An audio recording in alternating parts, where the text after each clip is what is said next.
Thank you, Ms. Ordaz, and welcome to everyone to this presentation on COVID, COVID basics and school safety as part of the UCSF Pediatric Advisory Task Force. As mentioned, my name is Gaspar Rivera. I am a pediatrician. I work at various clinics at Children's Hospital Oakland. I'm also the medical director of our two school-based health centers in Oakland. I'm also very lucky to work with the amazing Dr. Noemi Spinazzi, who's also a pediatrician with us and is the director of our Down syndrome clinic. Next slide, please. We want to start by going over a few reminders. Our goal is to partner with the OUSD community, the Oakland Unified School District community, by providing trustworthy scientific information that is easy to understand in order to reduce COVID transmission. We are independent medical providers who are here to offer our expertise about existing information. Our task today is not to debate about whether schools should open or not. Instead, we're here to discuss ways to reduce risk when schools do reopen. It is also important to keep in mind that new information is coming out all of the time, and what we say today can change tomorrow. Next slide, please. Next, we will discuss our values as we try to implement trauma-informed systems. Trauma can be any type of deeply distressing or disturbing experience. The goal of trauma-informed care is to reduce the likelihood of causing someone to experience that trauma again. A trauma-informed system is one in which all parties involved, including teachers, service providers, children in a school setting, all recognize and respond the impact of traumatic stress on those who have contact with the system. These 5 values are essential to trauma-informed system, and we commit to following these as best as we can. Transparency. We hope to be honest and provide information when we know it, and let you know when we do not have enough information to answer questions. Safety is of utmost importance to us. We want everyone in the school setting to be safe, including children, teachers, janitorial staff, administrators, or really anybody on campus. Racial equity. We know that racism is a factor that causes people to become sick. We acknowledge that the medical system is not innocent when it comes to racism, and our society has structures in place that make it harder for people of color to stay healthy. We need to be aware of these factors as we plan and implement policies. Collaboration and empowerment. We are here in collaboration with you, students, parents, teachers, administrators. We bring our experience and hope to match it with yours as we move forward. We hope to empower you to make the best decisions for your community and for your family. We strongly believe in the value of recovery and resilience. Adapting to a new way of doing things, a new way of teaching, a new way of learning, and everything else with COVID is hard, especially when we're dealing with all the other stressors of COVID. We are committed to joining the collective resilience of Oakland as we move forward. And just a couple comments about the pictures. The images to the right are from a 2-day COVID-19 community testing event in the Fruitvale area in September called Sanado Juntos Testing Initiative, which tested over 2,000 people for COVID-19 as well as COVID antibodies. Testing was organized by a coalition led by the Unity Council, which includes La Clinica, Street Level Health Clinic, Native American Health Center, Oakland Unified School District, Alameda County Public Health Department, La Familia, and Oakland Public Library. The findings from this event revealed the need for more testing, financial relief, housing supports, and food resources, as well as better public health outreach in Latinx communities, especially in the Mayan-speaking community. Working together, we were not only able to highlight the pandemic's continued impact in our community, but also the need for more resources to reduce this impact. I share this with you as just one example of the power and potential when we work together. Next slide, please. So this is the path for the rest of the presentation. We will speak more about health equity in COVID. We will then move on to discuss COVID transmission. How really does it spread? Then we will talk about risk reduction, and that includes lots of good information about vaccines. And finally, we will discuss what we know about those variants that we keep hearing about. There will be some time between the sections for questions, but we will also leave time at the end of the session for a question and answer session. Next slide. So what is health equity? It's a concept that acknowledges that certain communities or groups of people have worse health compared to others. To me, health equity is a goal where we hope that all people can be as healthy as possible, no matter what they look like or who they are. As many of us have seen, COVID-19 has highlighted the lack of health equity in Black and Latinx patients, as revealed, and has revealed deep-seated health disparities. As we discussed earlier in the presentation, the healthcare system is not innocent when it comes to racism and abuse. This has led to feelings of mistrust with the medical system. These feelings are valid, and we acknowledge them.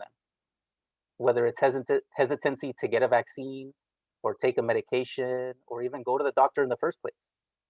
As a doctor and a community advocate, it is our job to listen to your concerns, help you find quality information, and to help you make the best decisions for your family and your community. This job is even more important when we look closely at the health disparities for people of color. These disparities have been even more pronounced and visible during the pandemic. It's no surprise that somebody that looks like me is more likely to become infected with COVID. Latinos and African Americans have higher rates of COVID-19 and are more likely to be hospitalized or die from COVID-19. Issues like discrimination, difficulty accessing medical care, housing issues, education levels, and others play into these disparities. For example, how do you tell a patient to isolate from a family member where they cannot afford a hotel and 5 people sleep in the same room in a small house and share the same bathroom and house with other families? It really isn't fair. Additionally, we are aware that many of the public health measures taken to decrease risk may negatively affect those with the most need. For example, we probably all know someone who has lost a job or had to cut hours for childcare because of safety measures. We even see some of our teams take up jobs to help in situations like these.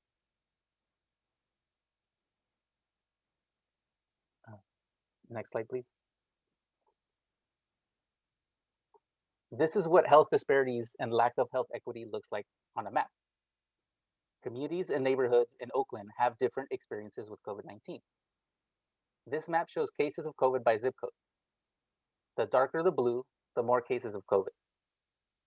It is no surprise that the darkest blue areas are the same zip codes where more Black and Latinx families live, and where we have more people living under the poverty level.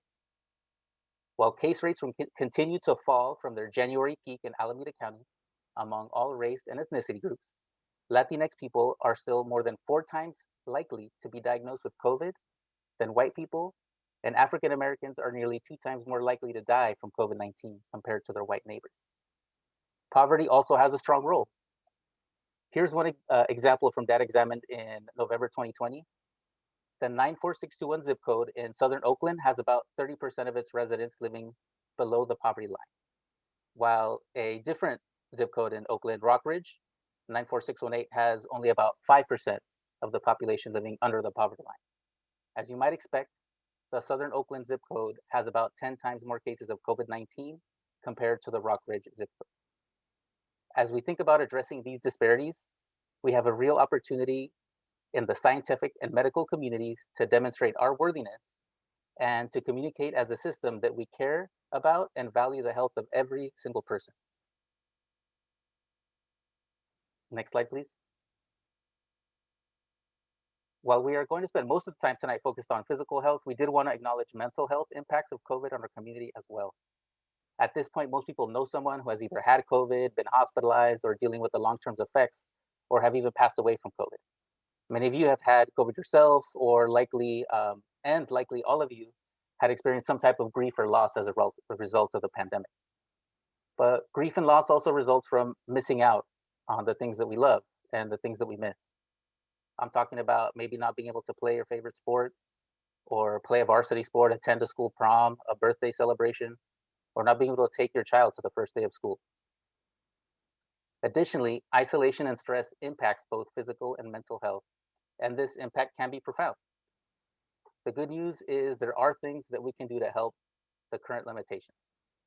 There are protective factors which can decrease some of the negative impacts we are referring to.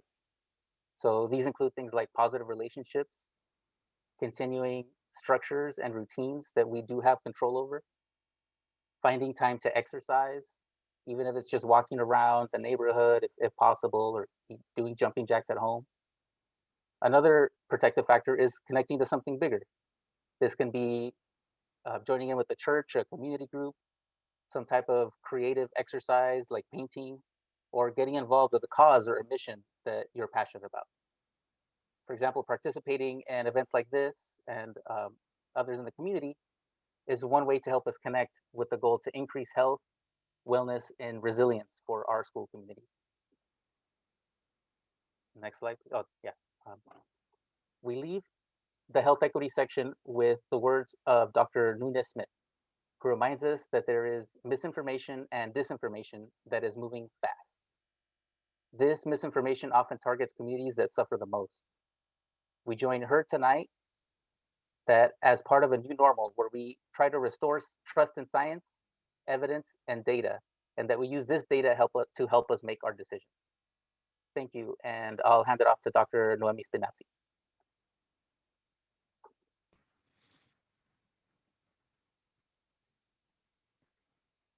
Thank you, Dr. Rivera.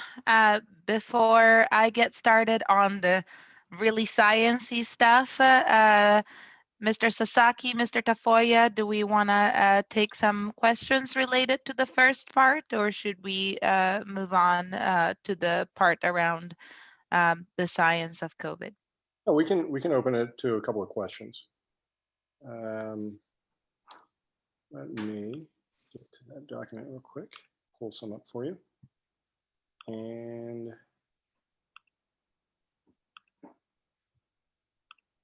actually, I'll tell you what. Here we go.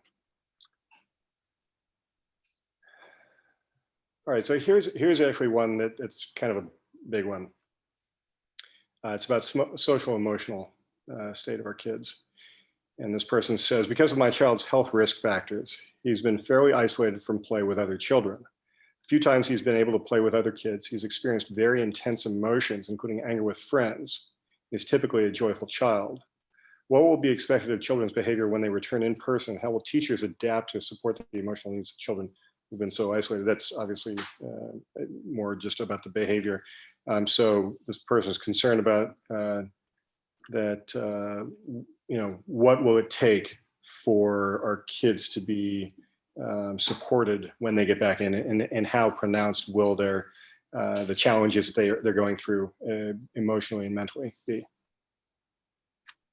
So yeah, definitely this is something that's very challenging. And every patient will have a different reaction and they have a different set of circumstances. So I do recommend that if possible that that family could talk to their doctor and talk about resources as well. But it is something that the schools should consider, providing that extra mental health support that we know that need is so big right now. It's so big, and making sure that we can do what we can to increase those resources.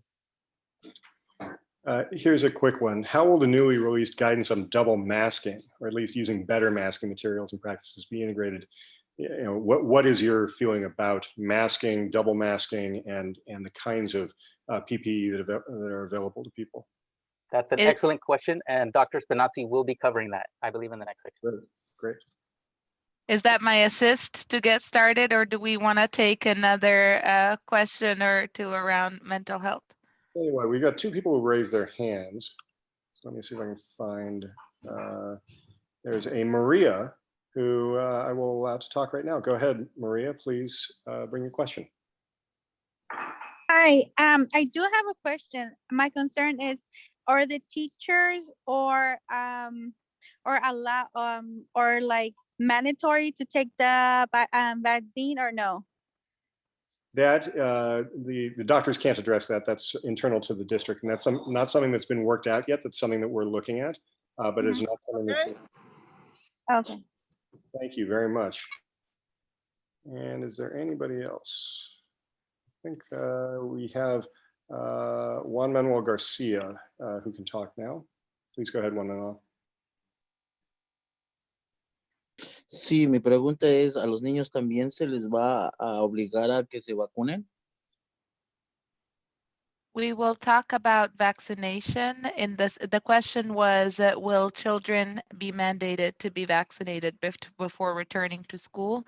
We will absolutely talk about the vaccine in the next section, including the age groups for which the vaccine is approved. And then the staff from Oakland Unified can comment specifically on what their rules will be for Oakland Unified. Absolutely. Let's go ahead and transition as we move forward. Okay. Okay, so I noticed that there were a couple more questions in the Q&A around emotional well-being, and let's make sure that we address them in the final Q&A. I now want to move us forward to the sciencey part of our talk. My name is Noemi Spinazzi, and I am a pediatrician at Children's Hospital Oakland. I work with Dr. Rivera. Thank you so much, Dr. Rivera, for your incredible part of your talk. Next slide, please.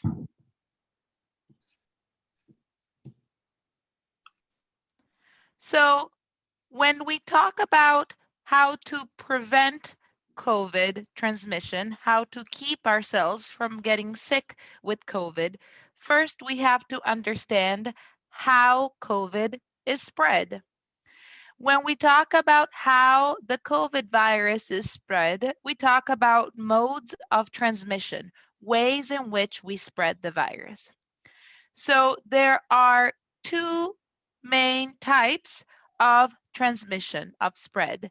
One is respiratory, so directly from breathing. And then the other one is through coming in contact with a contaminated surface, a surface that has the virus, and then that virus still coming in contact with our eyes, nose, and mouth. The thing that is common to both of these modes of transmission, these ways of spread, is that to get infected, your nose, mouth, or eyes need to make contact with respiratory particles from an infected person. The particles leave our body when we breathe, when we talk, when we sing, when we cough, when we sneeze. The particles that come out of our body are different sizes. Bigger size particles are called droplets. Because they are bigger, they fall to the ground faster, usually within just a few feet of the infected person. Smaller particles are called aerosols, and they remain suspended in the air. And then some of these particles, droplets, aerosols, can land on a surface. And then if a person who is not infected, who does not have COVID, touches that surface and then touches their eyes, nose, or mouth, then they can become infected that way. The main way that people become infected with COVID is by coming in contact with the bigger particles, with the droplets. It is much less common to get sick from coming in contact with the aerosols, the smaller particles, and it is even less common to become sick from being in contact with a surface that has been contaminated with the virus. Next slide, please. So because the respiratory transmission is the main way that the COVID virus is spread, this is where we focus the majority of our prevention. When we talk about prevention, again, we have to think about the whole process, the whole journey of the COVID, right? So the viral particles, the COVID particles, leave the body of the infected person. They survive in the air, and then they have to come in contact with the eyes, nose, and mouth of a healthy person for the infection to happen. Next slide, please. So when we think about protection, we can stop it at one of those three phases. We can keep the particles from leaving the infected person. We can keep the particles to the infected person. We can make the particles not live very long in the air, And we can protect the healthy person from ever becoming in contact with those particles. And so when we think about protection, we think about acting at any one of those three phases of the respiratory spread. Okay, next slide, please. And this is called risk reduction. Understanding that there is risk in everything that we do. Everything in life has some amount of risk. And because COVID is something that we're all very concerned about, and it has changed all of our lives, then we really want to focus on really bringing down the risk of coming in contact with COVID, of getting sick with COVID, that risk reduction. Next slide, please. And when we think about risk reduction, what our biggest message is for tonight is that we are not going to use just one thing to protect ourselves. Instead, we're going to use many layers of protection. Imagine that each layer is a slice of Swiss cheese. We know that Swiss cheese has holes. So every slice is gonna have some holes. And so the more slices we use, the more we are covering up all of the holes, the more we're covering up all of the weaknesses of any one layer of protection, so that when we take everything together, the risk reduction is really big, the protection is much better, and we are talking about safe return to any activity. So if we're looking at this picture here, on the left again, we have someone who is infected with the COVID virus, who has COVID, and then we're imagining that these little green stars are the COVID virus, and then on the other side of the screen is someone who does not have COVID, and what we see is that some of the green stars go through some of the holes, but the more layers we get through, the less those little green stars get through, and then by the end, the person on the other side doesn't have any exposure to any of those green little stars, because so many layers were there to protect that person from getting exposed to COVID, to the virus. Some of these layers are personal choices and responsibilities, things that any one of us can do and choose to do and make sure to do. Others are shared responsibilities, things that we need to do as a community, as a society, that we need the help of our government to help make sure that it happens. Next slide, please. So we're going to talk about each one of the slides, okay? And they're not in any one particular order. So it's not that slice number 1 is the most important and slice 10 is the least important. We're just listing them in order to go in order, but it's not a hierarchy, it's not a ranking. So first slice, stay home if you are sick. We know that the main symptoms of COVID in adults are fever, cough, shortness of breath, fatigue, feeling tired, muscle and body aches, and headache. And in children, we can have all of these and many more signs of infection that are not so obvious, things that kids have very often, like sore throat, congestion, runny nose, vomiting or nausea when we feel like vomiting, or diarrhea, losing our sense of taste or our sense of smell.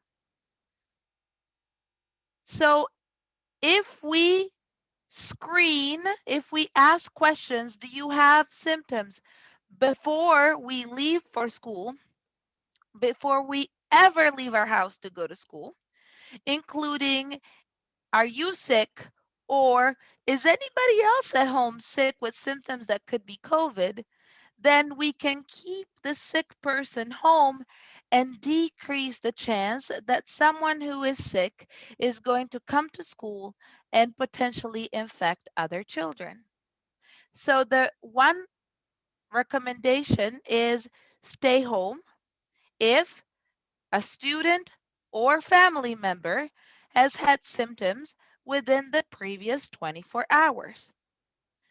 Also, unless it's a routine COVID test, like one might need before a surgery, if it's not a routine pre-surgery test or pre-travel test or something that your job makes you do all the time, if instead someone has been tested for COVID because someone thought, hey, you are sick, you might have COVID, and someone in the house is waiting for the COVID result, don't go to school. Because if someone has thought that COVID might be present, then we shouldn't be bringing that into the learning environment. Similarly, if we have just learned that we have just been, if we've just had a high risk exposure, so we were within 6 feet, that's about 2 meters, of someone who is sick with COVID, that lasted for at least 15 minutes, then we should stay home and contact our doctor to ask for a test. There's been a lot of talk around temperature checks. Temperature checks are actually not particularly effective at figuring out who has COVID. And that is because many children do not have a high fever. Many children do not have a fever. And so screening people and leaving people out if they have a fever specifically isn't very helpful at keeping COVID away from the classroom. And it takes a lot of resources. It takes a lot of human power to be doing all of these temperature checks. So it's not going to be as helpful to do these temperature checks as it is to screen ourselves for symptoms and stay home if we have symptoms. Next slide, please. The second slice is keep physical distance.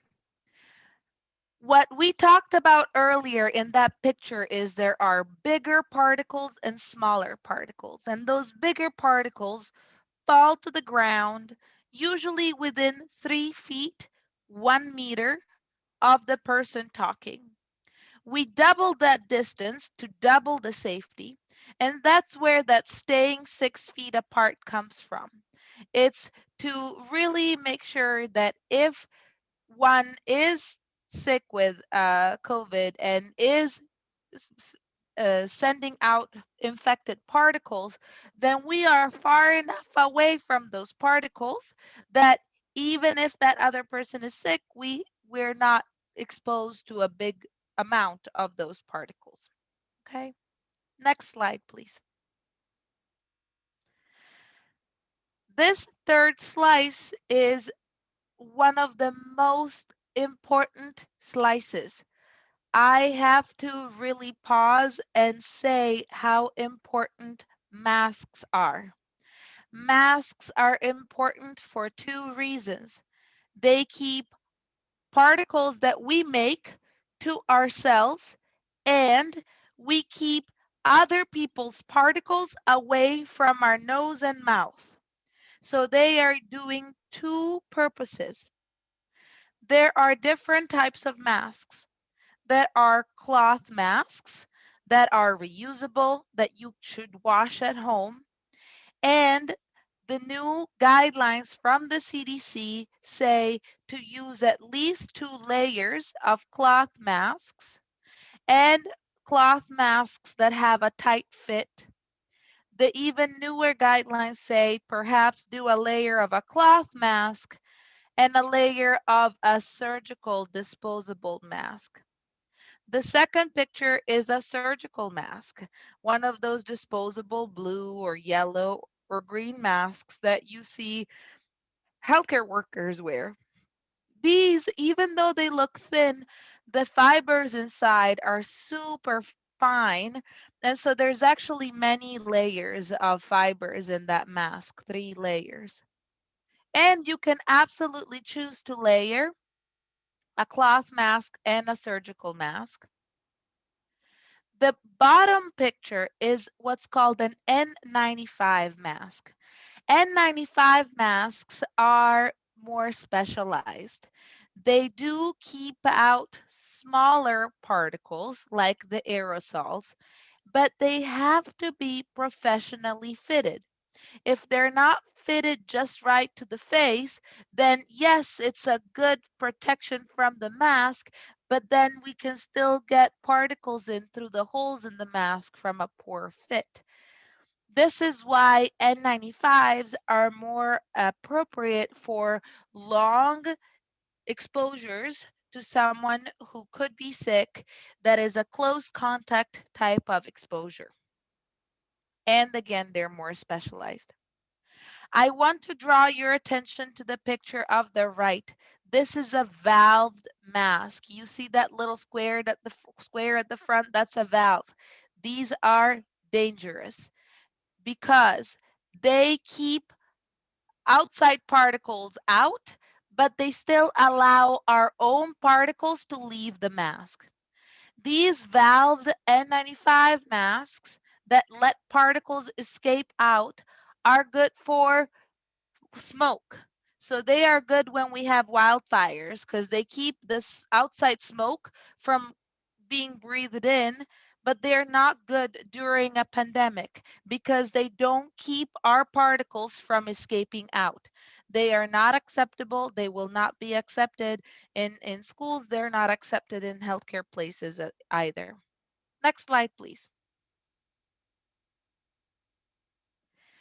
Hand hygiene is the biggest protection we have against the contaminated surfaces. So I told you most of the transmission is from breathing, from respiratory particles. Some of the exposure is from touching a surface that has the virus and then touching our eyes, nose, and mouth.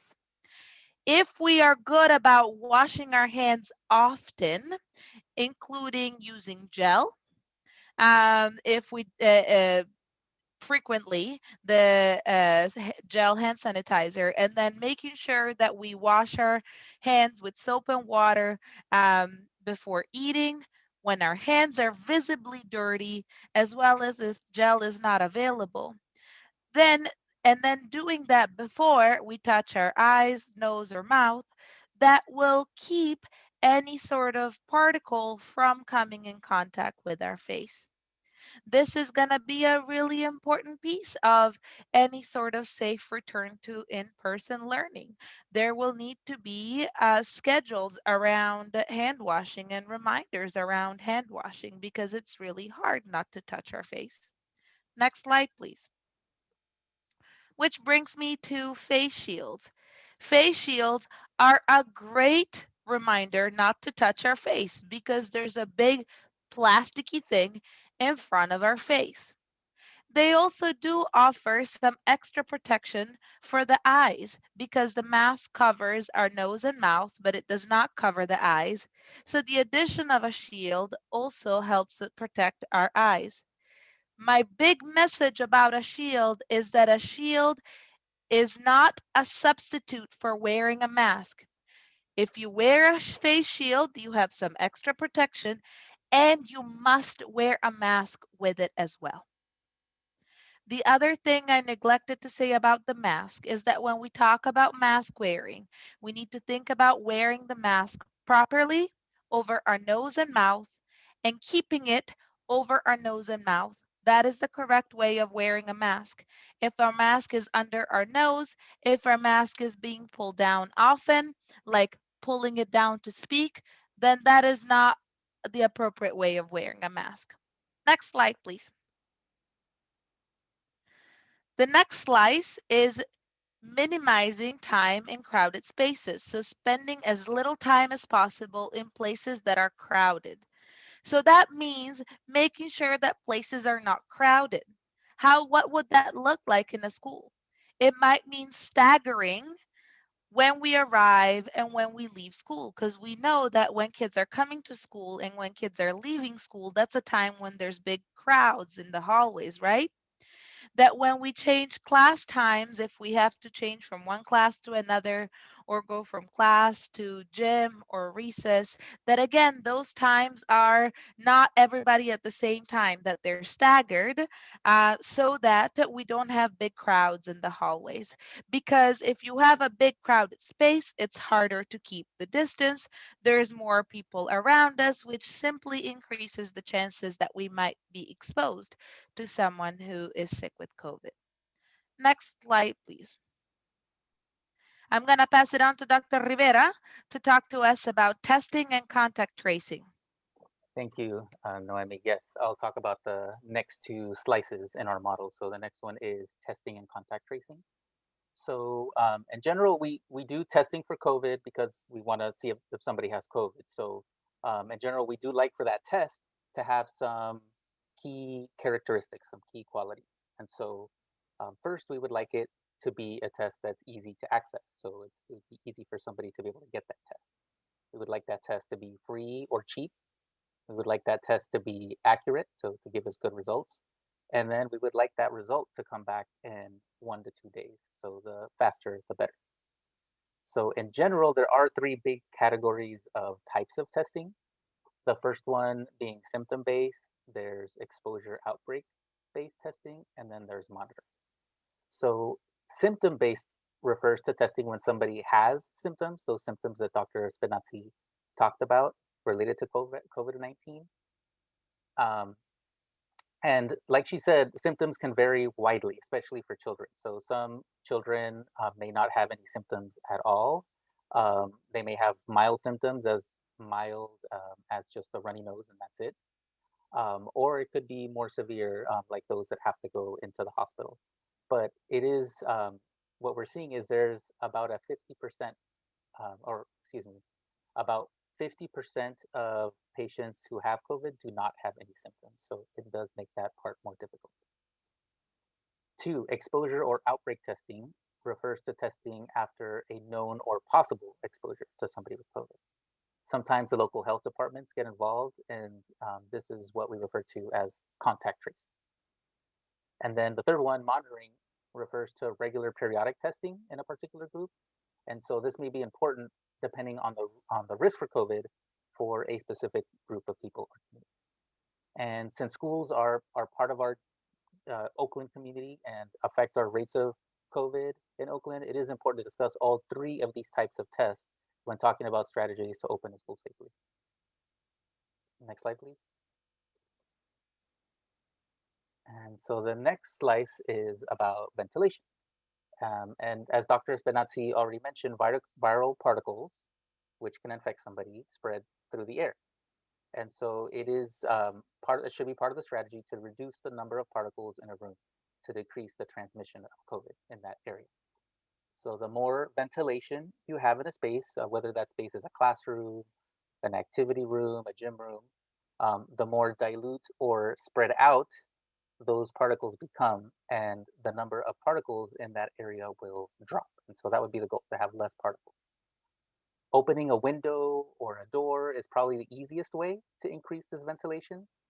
It's the same idea as if you're in a car or in a house and you smell something funny, something you don't want to smell, you roll down the window and it helps, right? It helps that smell go down. It's those smells are particles that you're smelling.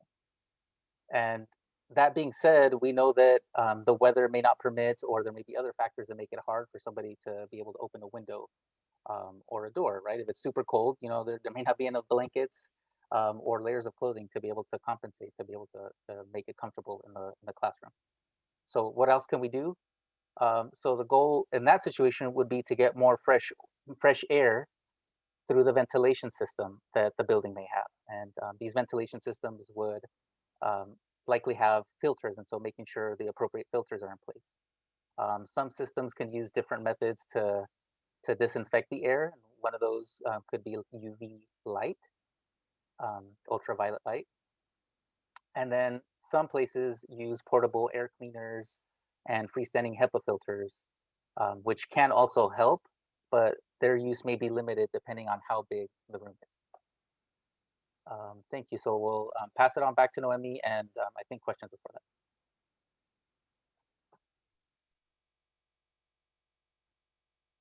Thank you very much, Doctor. We'll take some questions right now. We do have some participants who have raised their hand. I'm going to allow Joel Tenya to speak. Go ahead, Joel.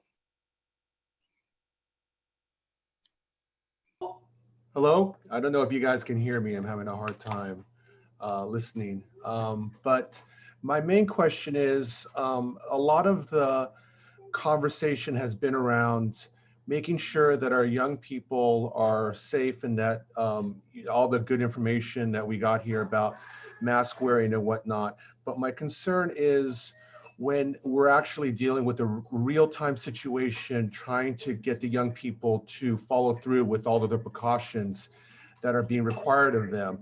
And I'm sure, as you all know, it's very challenging at times to get young people to do what we have identified as what's in their best interest. And the last thing I want to see happen is the overcriminalization, the continued overcriminalization of the predominantly brown and black students in OUSD. And so how are we going to make sure that we are enforcing COVID protocols without overly criminalizing these young people, which we quite frankly already do right now in Oakland? Thank you so much for that question. I think that there are a lot of layers to that question, and I will address some of them if that's okay. One, I think that a lot of young people are really eager. They really want to go back to school. They miss their friends. They miss the social aspect. There is a desire to be able to have greater socialization.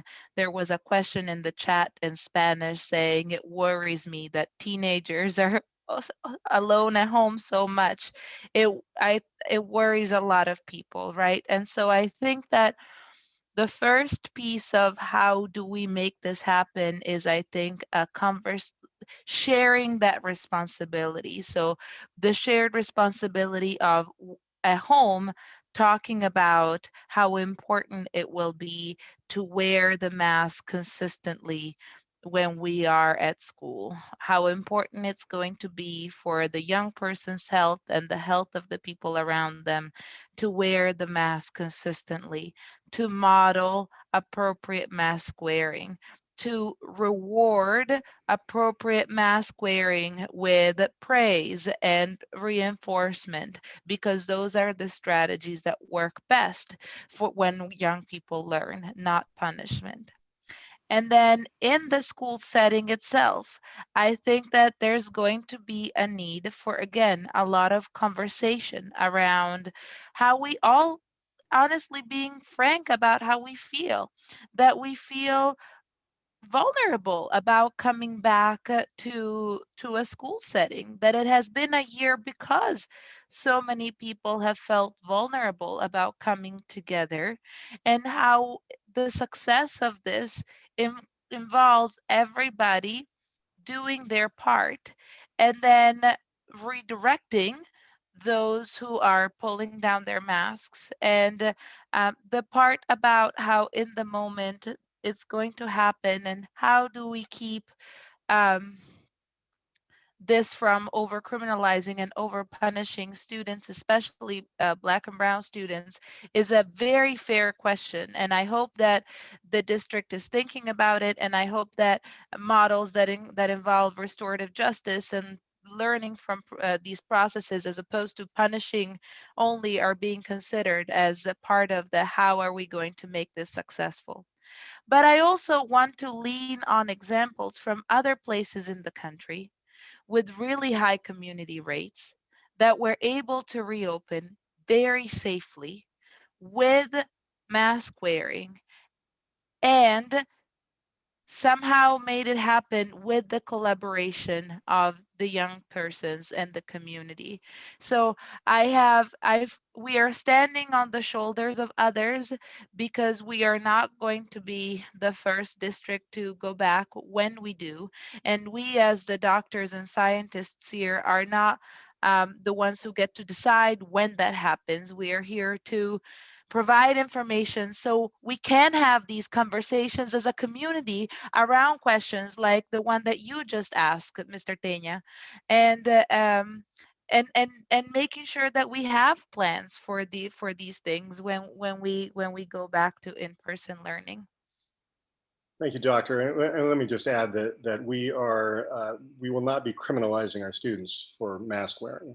One of the good things that we've been doing over the past year, and we've been doing this for a long time actually, is just keeping in close touch with other urban school districts across the country, some of which have opened already, and keeping in touch with school districts across the state as well, and seeing how they're finding success with regard to everything, including mask wearing, including social distancing and all those things. And we're drawing on all that information to help us get to a place where we're confident that we can manage these situations in a very productive, positive way, rather than looking to something like criminalization. Plus, we do have very robust restorative justice programs across our district, and those will help throughout this without a doubt as well. So, but I would echo Dr. Spinozzi that our kids want to be back in school, and they'll understand that I think by and large they'll understand that part of being there will they'll have to do the things they do normally when they go out to the store or anywhere else. They're gonna have to wear their masks. So we'll do everything we can to ensure that they know that we're there to support them and support them in protecting themselves and all of us in this process. But thank you very much for the question. I want to bring in one or two people who are unfortunately identified incorrectly in our list. A number of people in our attendees are marked Erica Doolittle, OESD Comms. Unfortunately, we got the wrong link out there. So we have quite a few people with the same name, but I have two people who have raised a hand. So I'm going to call on Erica Doolittle, number 1. Go ahead and speak. Either one of you can speak right now because we'll only be able to hear one of you.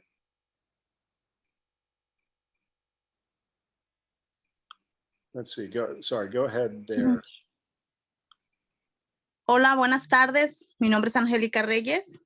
Mi pregunta es, ¿ustedes creen que estas estrategias de las mascarillas, qué tanto van a funcionar? ¿De qué edad a qué edad los estudiantes de qué edad a qué edad los estudiantes van a portar las mascarillas? ¿De qué edad a qué edad? ¿De qué grado a qué grado? So the question was, do we think that the strategy of mask wearing is going to be successful? And what age groups are we thinking about in terms of children's ability to participate in the strategy of mask wearing? Would it be possible to fast forward to some of the supplemental slides on lessons learned about other districts there at the very end of the presentation? Because I do want to share, beautiful.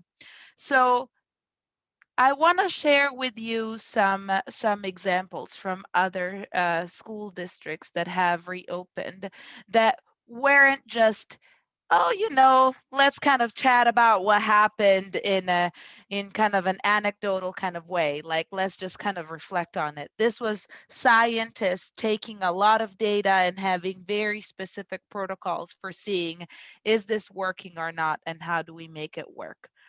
So one is from Mississippi, and this was kindergarten through 12th grade, youth under 18 years of age. And they looked at school reopening in this large district. This was at a time when there was a lot of community spread. And what they saw is that those students who got sick with COVID were not more likely to be attending school. So those who attended schools or didn't attend schools had the same amount, the same numbers of infections. So school wasn't the deal breaker. Attending school wasn't the deal breaker for risk. The things that were happening more often in the people who did get COVID were that the people were going to weddings, parties, play dates, funerals, social gatherings other than school. And that what they found is that when there was transmission, it was associated with these social gatherings and not using masks consistently versus looking at schools themselves. Okay, so this is one important piece, is when we look at this one big data set from Mississippi from a time when there was quite a bit of COVID, the deal breaker wasn't being, and it was K through 12. To answer your question, Angelica, Ms. Reyes, is it was really young kids too, kindergarten, all the way to teenagers who don't listen. And for all of those age groups, the deal breaker wasn't, are you in school or not? It was, what else are you doing on the outside? And are you consistent about wearing your mask? Next slide. This other one is from North Carolina. Again, they reopened in-person instruction. This was, again, all age groups, and they had 0 student to teacher transmission. No student gave COVID to any teachers in this. They had almost 0 transmission in school, and they did this before the vaccine with emphasizing the 3 W's. Wear a mask, wait so you stay 6 feet apart, and wash your hands using hand sanitizer. And the distance, the W of wait, was 3 to 6 feet because it's hard to constantly implement the 6 feet rule. Again, this is really close contact tracing, so really close chasing down of data. Third slide, please. Wisconsin, again, reopen schools. I want to draw your attention to the squiggly lines on the right. The top lines, the lines that are going up, up, up, up, up, up, up, is what is happening in the community, the cases of COVID in the community. And you can see that they are rising as we get through October into November. And then that bottom squiggly line over there, no, the one, the lower down, the one that you can barely see. Yep, that one, you see that one? That's what was happening in school.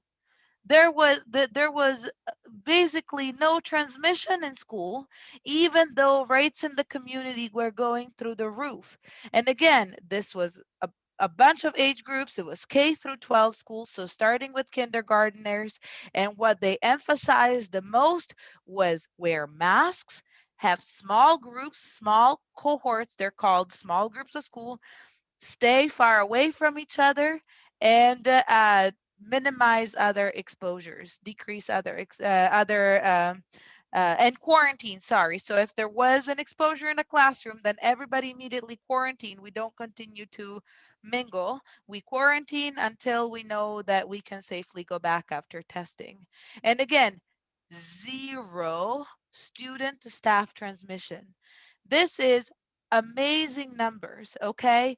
This is why we get to, as doctors, talk about safe reopening, and why I say we are standing on the shoulders of others, because we have examples from around the country in places where the pandemic was raging and the numbers were very high, where it was shown that we can keep school transmission to an absolute minimum, where we can make school safer than going to a grocery store.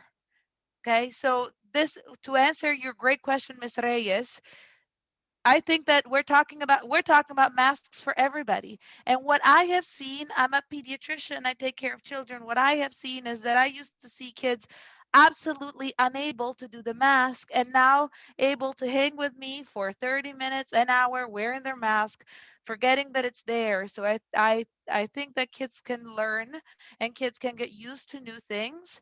And I believe that the masks need to be for everybody. Dr. Rivera, do you have anything else to add? I don't want to dominate the conversation. No, yeah, I think that's really good information. Thank you, Noemi. I just want to clarify, and maybe you can help me clarify this.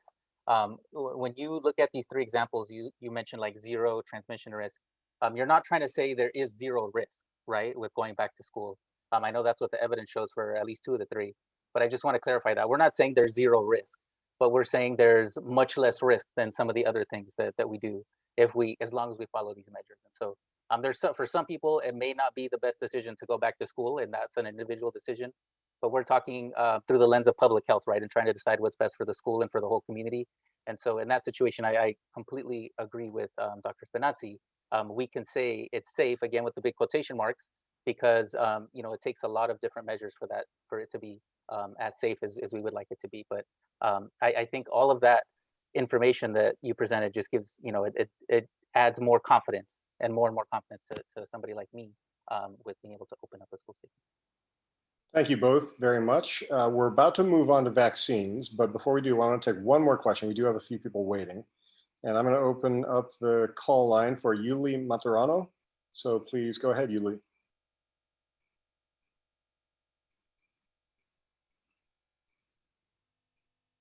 Go ahead and unmute yourself, Yuli. Sí, ¿me escuchan? Yes.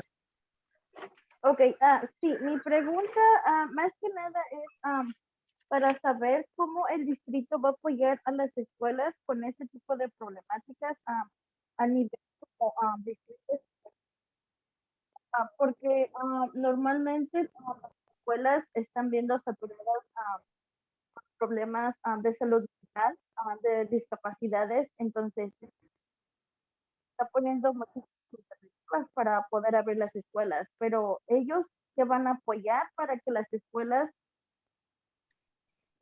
porque en lo personal yo he mirado diferentes escuelas, diferentes servicios a nivel de educación, a nivel de salud, entonces sí hay una diferencia en las escuelas. Entonces, ¿ustedes cómo nos van a apoyar?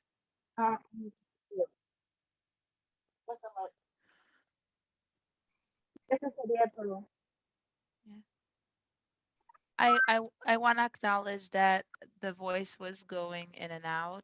The gist I understood of the question is one that was directed to the district personnel, and it was are you going to make sure that all of these measures are put in place? I know that different schools have different levels of support, and we have seen this in the past when it comes to educational resources, health resources. So how are you going to make these recommendations a reality? This is more of a question for the district representatives than for us, the doctors. And I would say we can address that just a little bit, but I think that we need to keep to the medical because we have you here. But I will just say that we have been training our staff. We have PPE at our warehouse and at our schools. We've been putting in signs. We've been doing all these things at all of our schools. So we are ready to go once we are able to bring our students back to our campuses. So thank you very much for the question, but let's try to keep this on a medical tilt right now. So I just say one quick introduction, John, is that tomorrow we'll be launching our school readiness dashboard, which goes site by site and says, this is here are like the different measures that are going into places, basically the slices, and how ready we are at each individual site. That you can go in, look at your school, see what work has been done, and even give feedback if you want to from there. Sorry, John. No, thank you very much. Doctors, if you want to head into vaccines, that'd be great.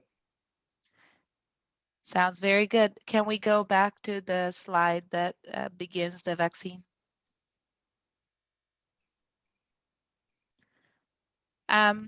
So I now get to talk to you about the COVID vaccine. Another slice in the layers of protection, and one slice Before I tell you about the COVID vaccine, a reminder of what vaccines are and what they do. A vaccine is like a school lesson for our body's defense system, our immune system. The vaccine teaches the body to recognize a germ before it ever comes in contact with it in real life. The COVID vaccine specifically contains instructions for our body to make only a piece of the COVID virus, only a tiny piece of it, so our body can study it, learn, and then learn to recognize the whole virus if the whole virus ever comes in contact with the body and fight against it. The immune system, like all of us students, needs time to really learn a lesson. That's why we are not immediately protected after a vaccine. Instead, we have to wait a few weeks to be fully protected. The body can learn more about a germ if it is exposed to parts of it more than once. This is why the current COVID vaccine needs to be given in 2 doses, because the body defense system, the immune system, needs a reminder, a refresher course, um, a review to really make sure that it has learned how to fight off COVID. Next slide. So we have all heard that there is a vaccine against COVID. In fact, there's more than one.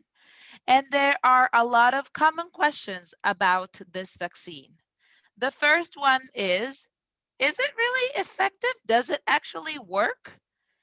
I want to acknowledge that this is just one of many questions about the vaccine, that all questions about the vaccine are valid and are worth being answered. I'm going to start with the effectiveness one. Does it work? Yes, it really does.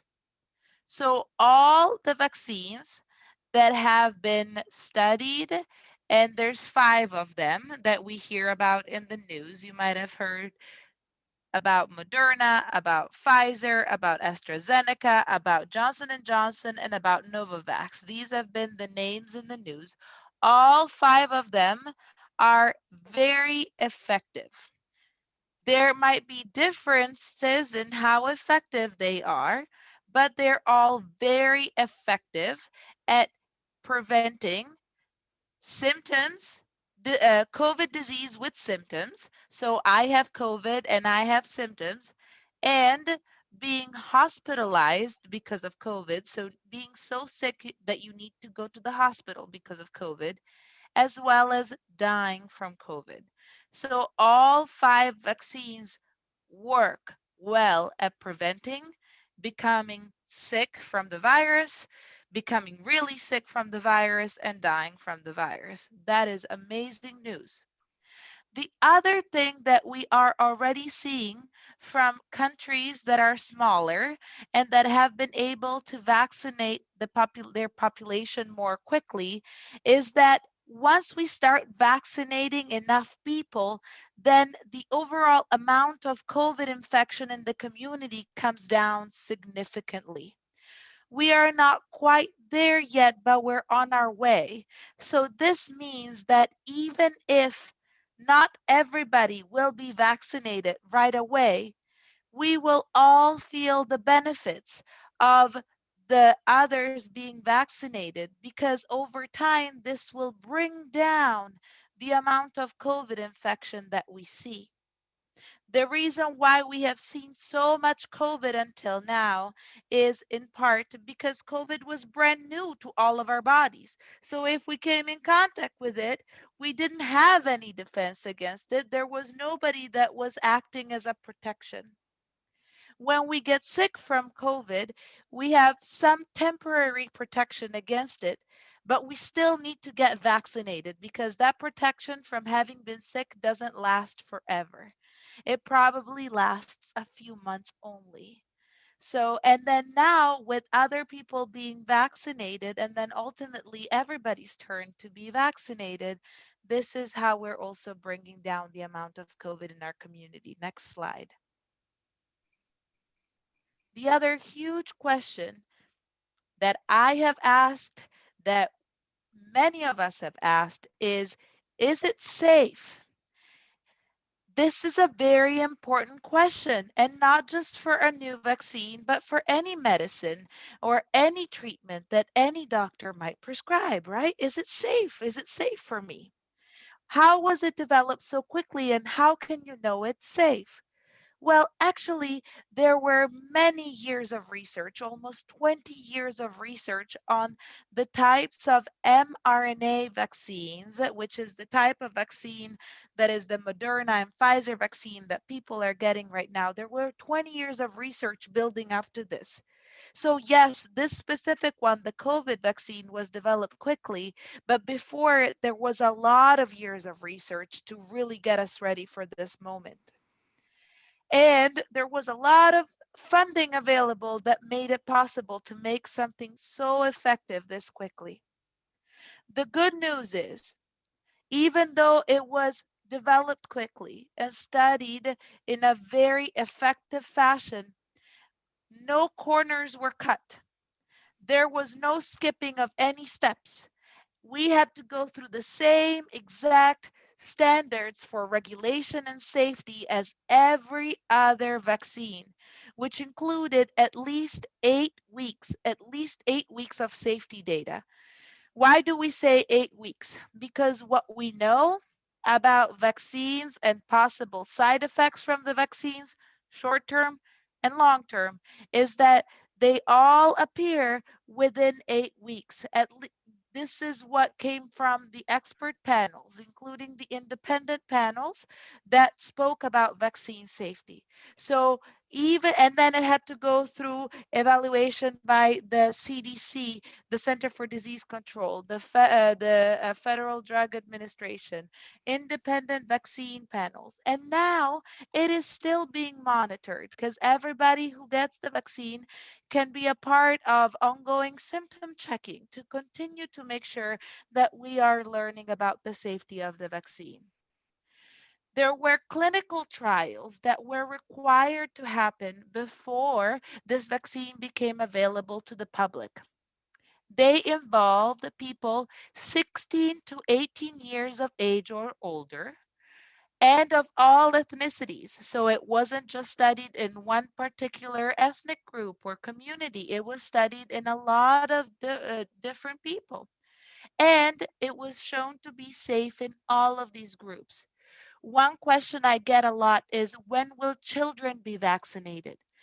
We don't know yet because we still have to make sure that the vaccine is safe for children, as we made sure that it is safe for people 16 years and older. This is why we don't know yet when children will be vaccinated. And because the adults are getting vaccinated, and the adults are those that are better at spreading the virus, then it will still be helpful that the adults are vaccinated, and it will still provide protection for the children. Also, as we just said, when a lot of people are getting vaccinated, it makes the infection less common in a community, so that even if a child isn't yet vaccinated, because it will become less likely for the child to become in contact with COVID, it will still be helpful. Safe doesn't mean that it has no side effects, okay? So the vaccine does have some side effects. A sore arm, for sure. Most people get a sore arm when they get this vaccine as well as other vaccines. Both Dr. Oliveira and I touched our left arm, remembering.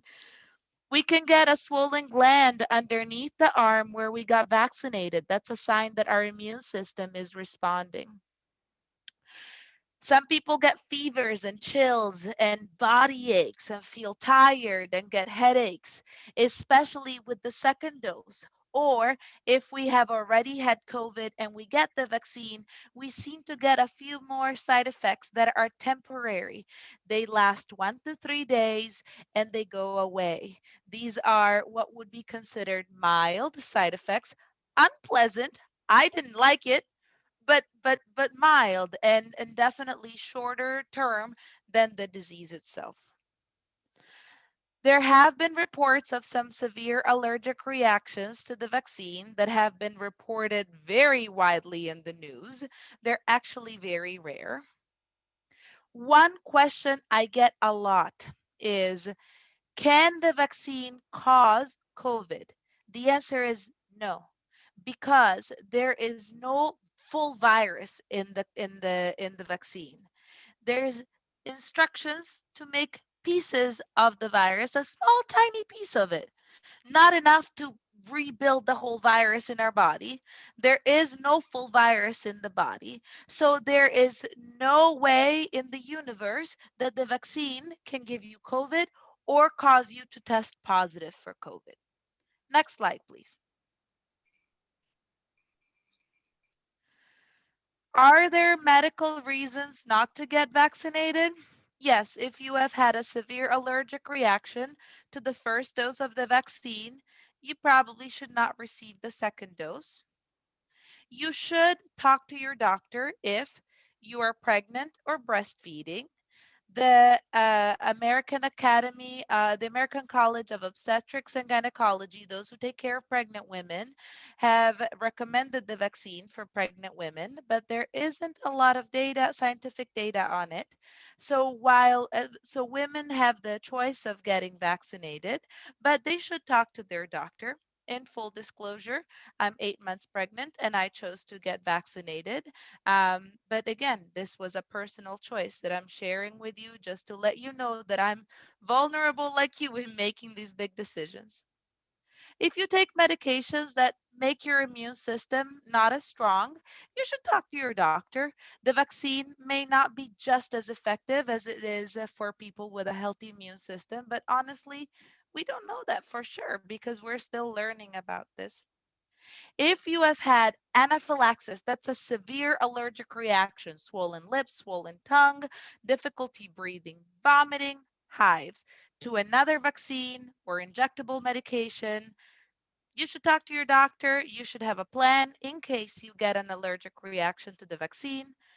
The people who have had allergic reactions to the COVID vaccine have gotten better as long as they've received immediate treatment. And now there are protocols for monitoring people for an allergic reaction. Both Dr. Rivera and I had to sit and be watched for 15 minutes, even though we had other things to do because nobody wanted us to have a severe allergic reaction on our way home. And really, you should talk to your doctor if you have any questions. Vaccination is a personal choice. A healthcare provider can help you make an informed decision. And again, very importantly, vaccine is just one slice of protection. It's not going to be the only thing. We're still going to have to continue to wear masks. Everything, including a vaccine that's 95% effective, has holes in its coverage, just like a slice of Swiss cheese. We need more than one layer. Next slide, please.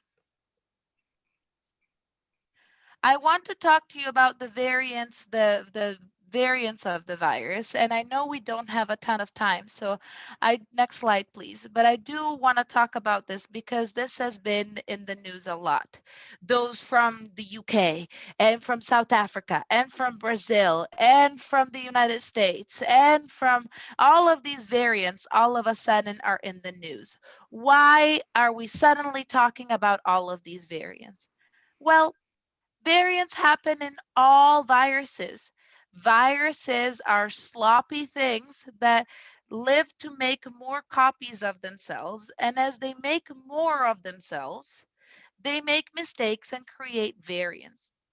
A variant can make a virus more contagious or less contagious, cause more serious illness or less serious illness, be more responsive to a vaccine or less responsive to the vaccine, or antibodies, built up defenses from a past infection. We need to prepare for the possibility of variants that are more contagious, cause more serious illness, and are less responsive to the vaccine, like the ones that we're hearing about in the news. Here is the good news, that this is why we have layers. We have good data to show that with all of the layers of protection in place, we can protect ourselves against the variant, all of the variants, because each of these layers protects the next person from becoming in contact with a COVID variant and becoming sick. This is where it's from a doctor to a community, it's a call to action to really be careful and practice all of our layers to keep the spread of variants down, but also understanding that viruses change, and this is a normal part of responding in a pandemic, is the changes in the virus, and that's exactly why we talk about many layers of protection. And with that, I want to give time for a few more questions before we have to adjourn this medical session. Can I Great. just make a quick comment before we go to questions? Yeah, go ahead, doctor. Yeah, okay, perfect. I just want to say I agree with Noemi 100%. I also received the vaccine. It is a safe vaccine, and I can't wait for my whole family to get it. Just a couple of things, and you may have said this, but I didn't catch it, but that tiny piece of genetic material that Dr. Spinazzi was talking about that goes in with vaccine, it goes away. It does not incorporate into your body and become part of that person's genetic material. I've had patients ask me about that. You also cannot give COVID to another person if you got the vaccine, and Dr. Noemi was referring to that.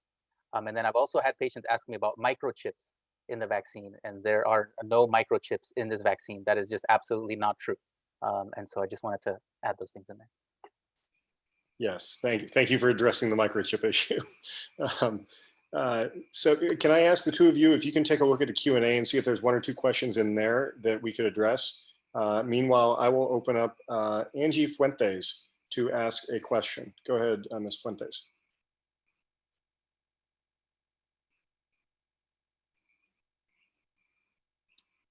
Ms. Fuentes, are you there? You can unmute yourself. No. All right, then I'm going to close that one. And then I'm going to Amadine. I believe that's how it's written. Hello? Yes, go ahead. Okay, so I know that you guys said that there are 5 different companies that are making the vaccine. Is there one particular company that's working with our county right now? There are 2 vaccines that have been approved in the United States, 3 more that have been studied and are currently available in other countries, and we're waiting for approval in the United States. The 2 vaccines that are currently available in the United States are Pfizer and Moderna. I saw a question in the chat too about, is there one that we recommend? My answer is, my recommendation is get the vaccine when it's your turn. We are trying to vaccinate, not we, me, myself personally, but this country is trying to vaccinate over 300 million people.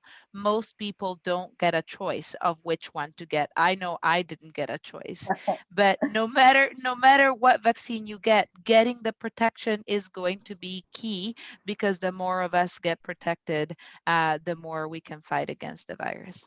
Well, my husband didn't want me to say this, but he said, just ask that question. But I was saying, I make banana nut bread. Everybody has their own recipe. So if we got 5 different companies making this, are we following one recipe that's government approved? Or are we just going into this?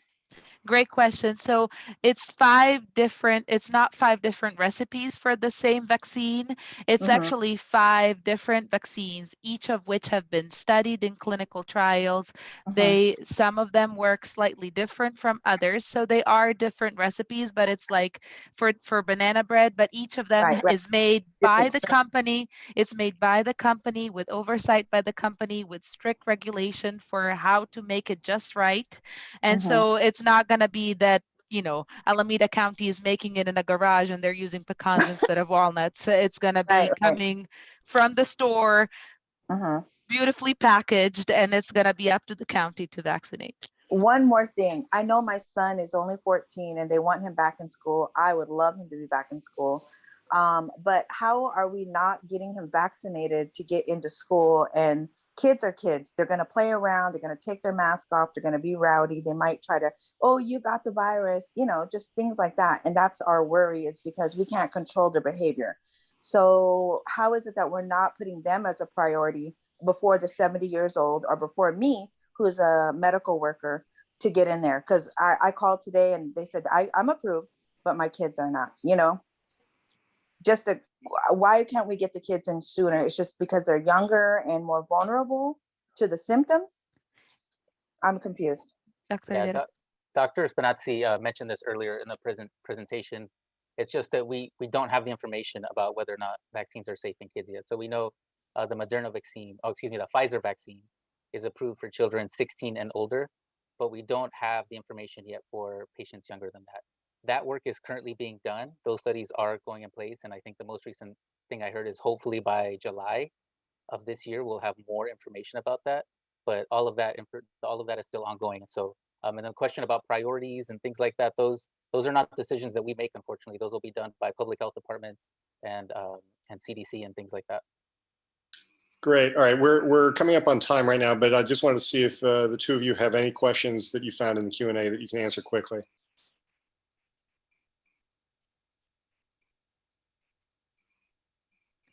There is no aluminum in the vaccine. I don't have a specific recommendation for the vaccines. The list of ingredients for the vaccines is publicly available.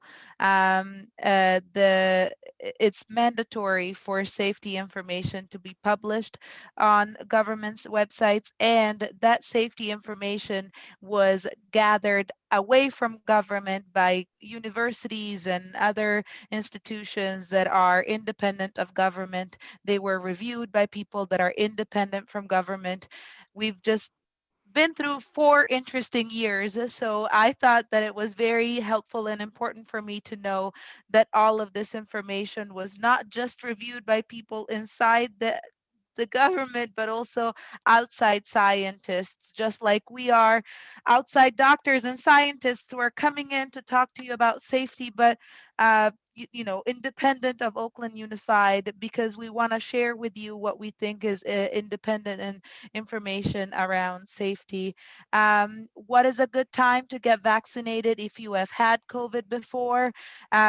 The jury is still out. Some people are suggesting waiting a couple of months, but I'm not an adult doctor, so I don't have the latest and greatest there. There's a question around most vaccines, we wait years before approving them. That is not for safety. That's because it's usually a money issue, paperwork issue, bureaucracy issue, all of the red tape issues that were lifted in this case. The meat of it, the safety part, that's the part that nobody compromised on. We had to make sure that it was safe. That's why I want to vaccinate my patients who are kids so badly, but without safety data, I'm not going to do it. Even if I think it might be safe, nobody's going to do it without that safety data. That's why we're talking so much about the safety information from the studies. And again, there's some questions that I hear very much in the chat about, come on, guys, kids, that they don't listen. That's why I wanted to share those real life examples from other school districts, because the same unruly kindergartner through 12th graders that we know in our families and our communities were also in North Carolina, in Wisconsin, in Mississippi, in districts that reopened. So I think that there is some real life scenario to the lessons to this that we are learning that are important to me, honestly, because I'm sitting here talking to all of you as parents, talking about the safety of those who are most precious to you. And again, we're standing on the shoulders of other groups and other districts that have done this, and these are real life scenarios. It wasn't like on a stage or in a lab. This was like real schools reopening with a lot of scientists keeping track. Doctor, let me just wrap things up here. You can see that we do have some more sessions coming up, but I wanted to ask the two of you, just to kind of address one of the questions that's come up multiple times. Can you tell me just in one word which vaccine you got, and yes or no, you would have been happy with either one? I'll go first. I got the Moderna vaccine, and I would have been happy with either one, including that third one that is likely going to get clearance. I'd be happy to get that one as well. I got Moderna also. The reason we both got Moderna is that we're primary care doctors, so we were second in line to get it. I have colleagues that got Pfizer. I would have been happy with both. I am telling my family the same. Any vaccine is a vaccine you should be happy with because all of the vaccines are effective. Great. Thank you so much, doctors. Thank you to everybody who's joined us tonight. We will be continuing to work closely with our doctor partners, our medical partners, our public health partners, and our education partners, both locally and across the state and across the country, to bring you, the community here in OUSD, as much information as quickly as we possibly can. And we will continue to do that on Thursday and then in the weeks that follow. So thank you all very much for joining us. And we look forward to talking to you again very soon. You have a great night.